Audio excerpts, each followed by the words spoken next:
कई कहानियाँ ऐसी होती हैं जो हैरान कर देती हैं, कई कहानियाँ ऐसी होती हैं जिनका कोई सिर पैर नहीं होता, कई कहानियाँ ऐसी होती हैं जिनके लिए कानून में कोई जगह नहीं होती, लेकिन हालात ऐसे बनते हैं कि कानून को भी मानना पड़ता है उन चीज़ों के बारे में जो चीज़ उन्हें दिखाई भी नहीं दे रही है। लेकिन वो ऐसी चीज़ जो किसी न किसी तरीके से कानून चूँकि सबूतों और गवाहों के आधार पर आगे बढ़ता है, तो वैसी चीज़ें, वैसे सबूत, वैसे गवाह अगर कोई पैदा कर दे, वो शख्स जिसका कोई वजूद नहीं है, तो फिर कानून भी मानता है। अमेरिकी पुलिस के इतिहास में ये वो केस है जिसमें उस वक्त के जितने डिटेक्टिव थे या पुलिस वाले थे, ना चाहते हुए भी उन्हें मानना पड़ा और कहना पड़ा कि हाँ, ये एक मर्डर का ऐसा केस है जिसे एक भूत ने सॉल्व किया, जिसे एक आत्मा ने सॉल्व किया।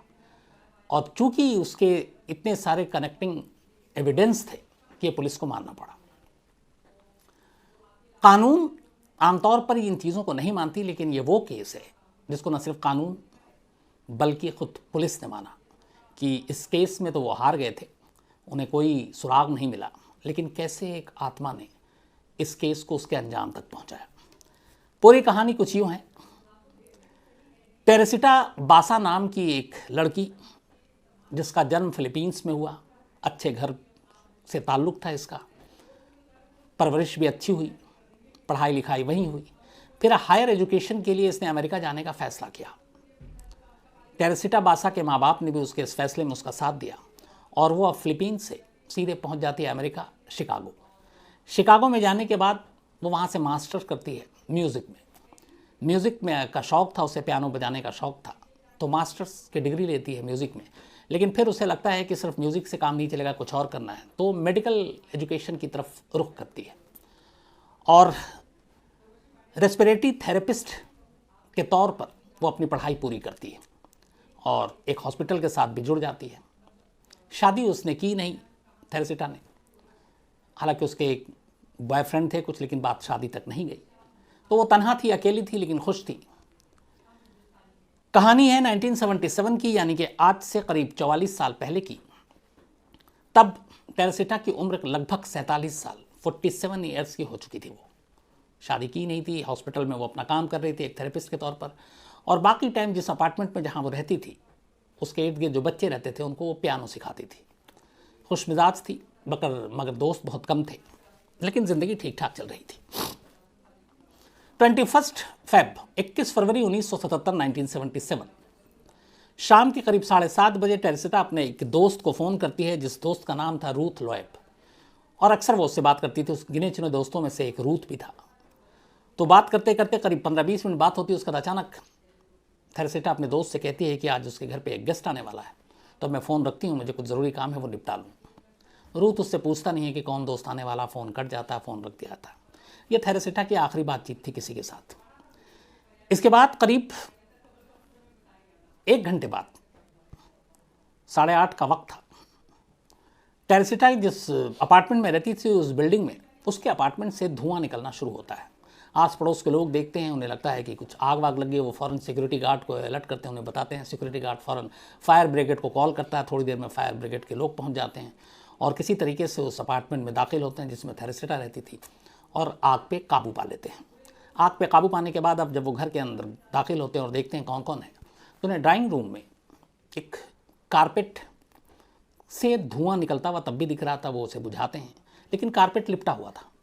उसके बाद वो कारपेट को खोलते हैं तो सामने का मंजर अजीब था। कारपेट के अंदर एक लड़की आधी लगभग जल गई थी। उसके जिस्म पे कोई कपड़ा नहीं था और सीने में खंजर घुसा हुआ था।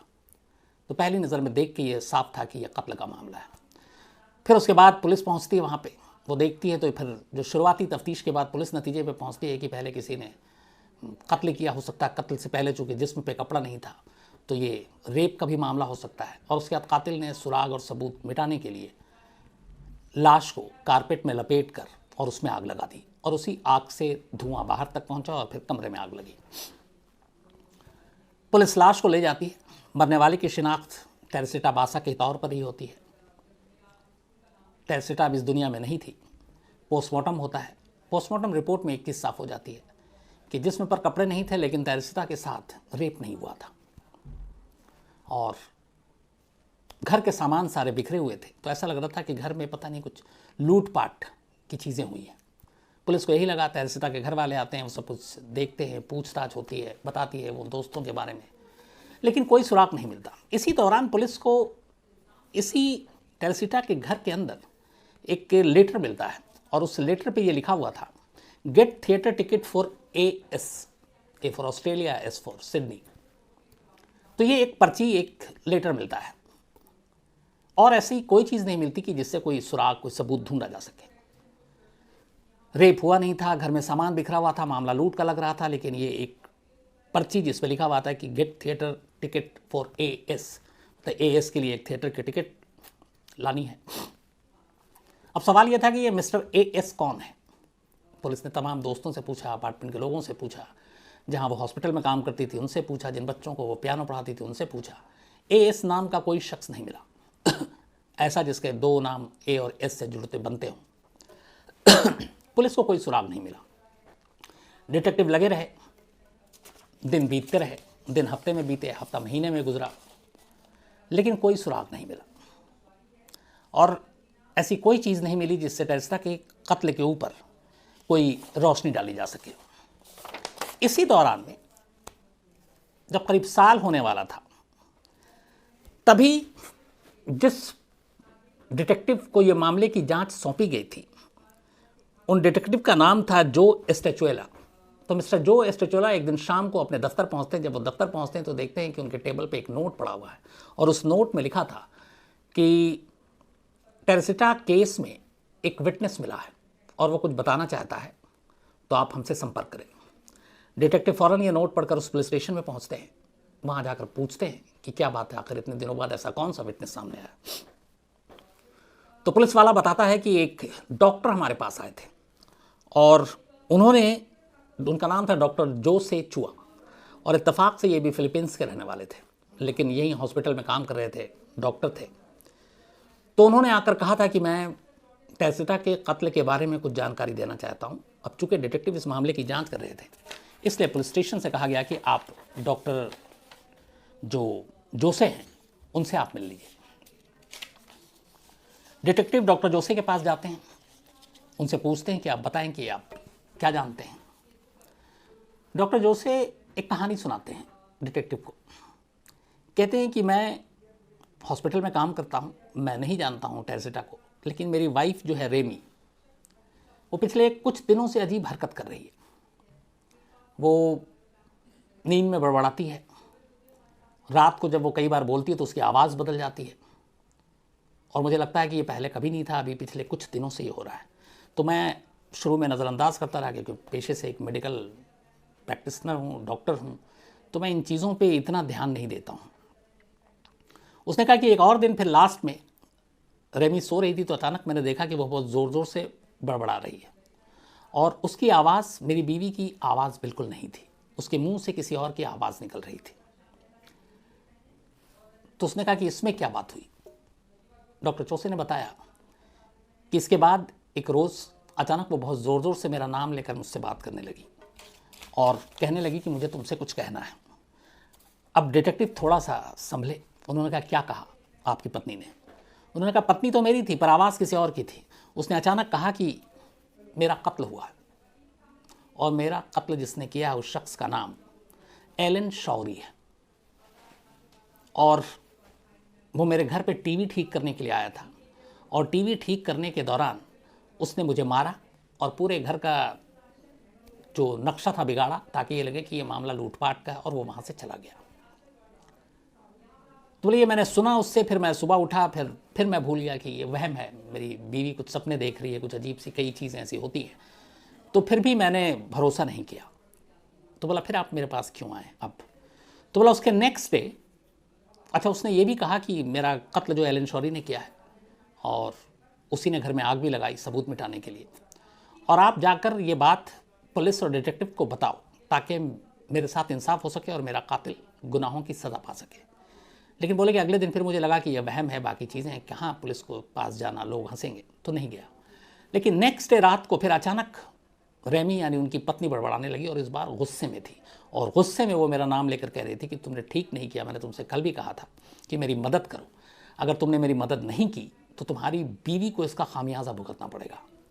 बड़ी हिम्मत करके डॉक्टर ने कहा कि मैंने फिर पहली बार बात की और मैंने कहा कि तुम कौन हो और क्या चाहती हो। तो उसने कहा कि मैंने तुम्हें बताया कि मेरा कत्ल हुआ है, मेरा कातिल एलन शौरी नाम का शख्स है, वो मेरे घर टीवी ठीक करने के लिए आया था 31 फरवरी की रात करीब 8:30 बजे, और उसी ने मेरे घर में आग लगाई।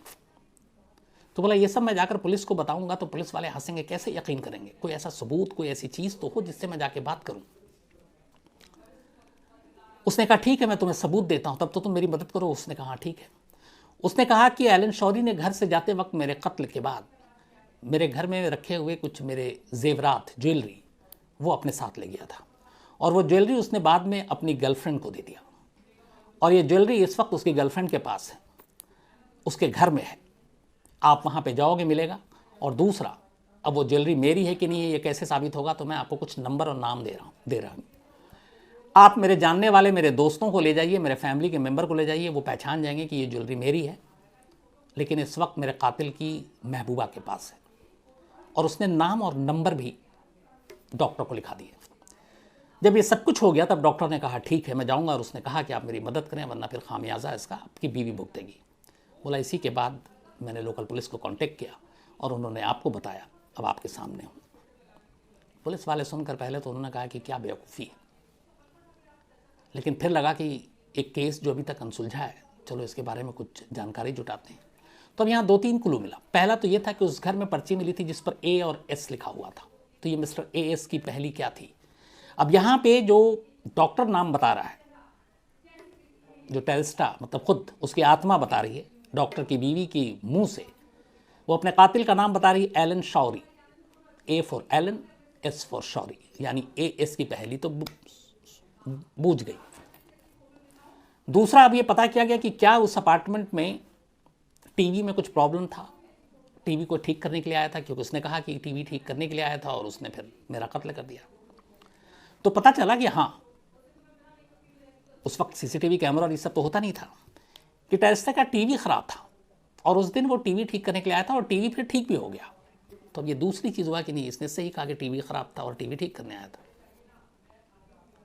अब जब ये दो चीज़ें मिली तो पुलिस के कान खड़े हो गए। उन्होंने कहा यहाँ तक तो बात बिल्कुल सही है। अब तीसरी और सबसे अहम चीज़, उसने बताया कि मेरे जेवरात मेरा कातिल अपने साथ ले गया था और उसने अपनी गर्लफ्रेंड को दिए और इस वक्त उसकी गर्लफ्रेंड के पास है। अब पुलिस ने एलन शौरी का पता लगाया, आसानी से मिल गया। पता चला एलन शौरी उसी हॉस्पिटल में काम करता था जिसमें टेरेस्टा करती थी। एलन शौरी के पास पुलिस ने जाकर कुछ ये नहीं बताया कि वो क्यों आए, क्या करना। उसने सिर्फ पूछा कि आपकी कोई गर्लफ्रेंड है। बोला हाँ है।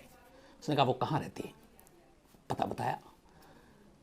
पुलिस वाले उस गर्लफ्रेंड के घर पहुँचते हैं, जाकर उससे कहते हैं कि हाल में आपको एलन शौरी ने कोई जेवर दिया है, गिफ्ट किया है, ज्वेलरी। गर्लफ्रेंड चौंक जाती है, कहती है हाँ उसने मुझे अभी गिफ्ट किया है। तो बोले आप दिखाएंगे, वो दिखाती है। अब पुलिस वालों को मालूम नहीं कि ये जेवर नया है या फिर वाकई टेरेस्टा का है। पुलिस वाले अब टेरेस्टा के 2-3 जानने वालों को बुलाते हैं जो उसके दोस्त थे, उनमें एक फैमिली मेम्बर भी, और वो जेवर उनके सामने रखते हैं। वो सारे पहचान जाते हैं कि ये टेरेस्टा का ही जेवर है। अब पुलिस के पास शक की कोई गुंजाइश नहीं थी, सीधे वो एलन शौरी को अरेस्ट कर लेती है। उसके बाद एलन शौरी को बताती है। अब एलन शौरी भी इधर कि ये कैसे, लेकिन अब यहाँ पे एक मामला ये फंस गया कि एलन शौरी को उठा तो लिया, लेकिन एक आत्मा गवाही दे रही है खुद टेरेस्टा की, और वो एक डॉक्टर की बीवी के मुंह से बोल रही है सारी चीज़ें। कानून में आत्मा की गवाही नहीं चलती। अब आत्मा ने कहा कि वो एक टीवी ठीक करने आया था, ये भी ठीक है, एस नाम था, एलन शौरी नाम था, वो भी ठीक था, जेवर उसकी बीवी के पास थे, ये भी ठीक था। लेकिन यहाँ पे अब एलन शौरी के वकील ने ये मुद्दा उठाया कि हाँ इसने चोरी की है लेकिन कत्ल नहीं किया, इसने जेवर चुराए, और इसने जेवर तब चुराए जब टेरेस्टा जिंदा थी और उसके जिंदा रहते हुए उसके अपार्टमेंट से निकल गया, इसलिए कत्ल का इल्ज़ाम नहीं, चोरी का इल्ज़ाम आप इस पर लगा सकते हैं। अब इसको लेके पुलिस के पास कोई सबूत नहीं, क्योंकि कत्ल के वक्त कोई चश्मदीद नहीं जिसने देखा हो एलन शौरी को। पुलिस फिर फंस गई। अब ऐसे में उसको ज़्यादा दिन तक हिरासत में नहीं रख सकते थे, इसलिए पुलिस को मजबूरन एलन शौरी को छोड़ना पड़ा।